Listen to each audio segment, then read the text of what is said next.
Guftaati dhaga'uudhiise dhaloon akkasumaan jira.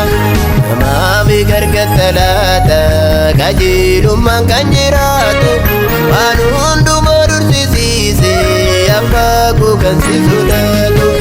Namaaf gargaarsa laata qajeelummaan kan jiraatu waan hundumaa dursisiise abbaa koo kan si sodaatu. Gooftaa maaloo deebisi yaada kee keessa jiraanna ayyaana kee nu baay'isi tokko taanee si galanna. Gooftaa maaloo deebisi yaada kee keessa jiraanna ayyaana kee nu baay'isi tokko taanee si galanna.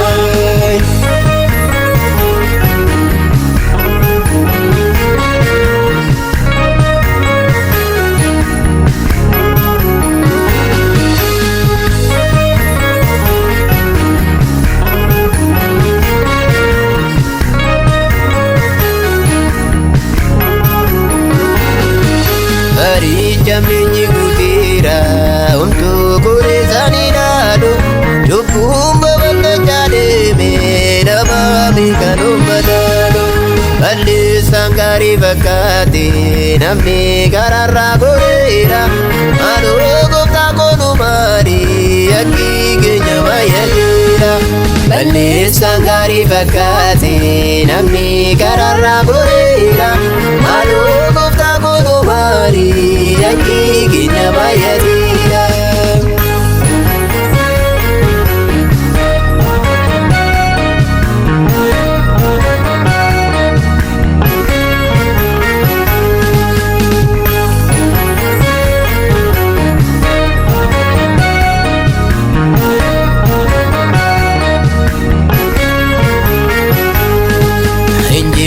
Nutti fakkaata garuu humni nu laafeera baay'ina cubbuu keenyaatiin sirraa adda fagaanneerra.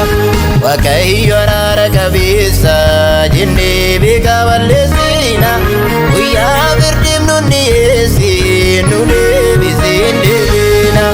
Waaqayyo araara qabeessa jennee beekaa balleessina guyyaa firdiif nu dhiyeessi nu deebisee hin deebina.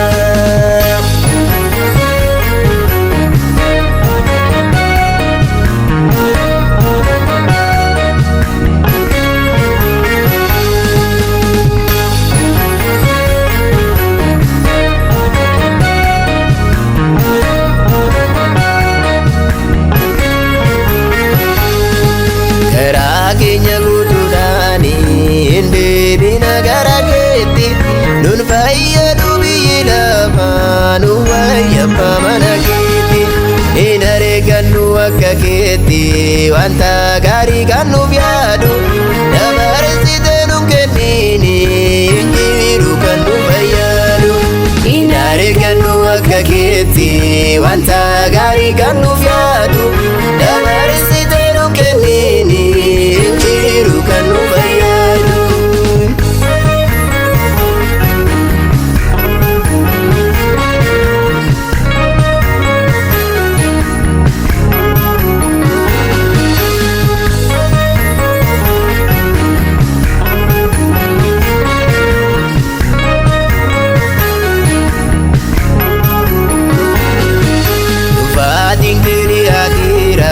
Guyyaan ulfina mul'achu warri siifaman amanii yeroo gonficha godhachu.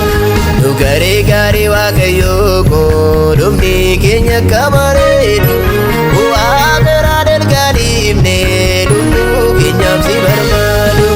Nu garee gaarii waaqayyoo koo dhumni keenya akka bareedu bu'aa garaa dalgaa dhiifnee lubbuu keenyaaf si barbaadu.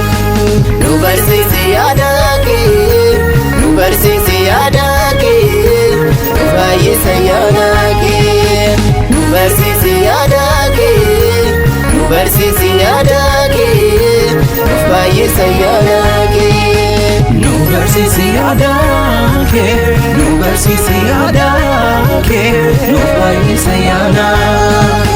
Nu barsiisi yaada kee nu barsiisi si yaada nuke baay'ee sayyaana kee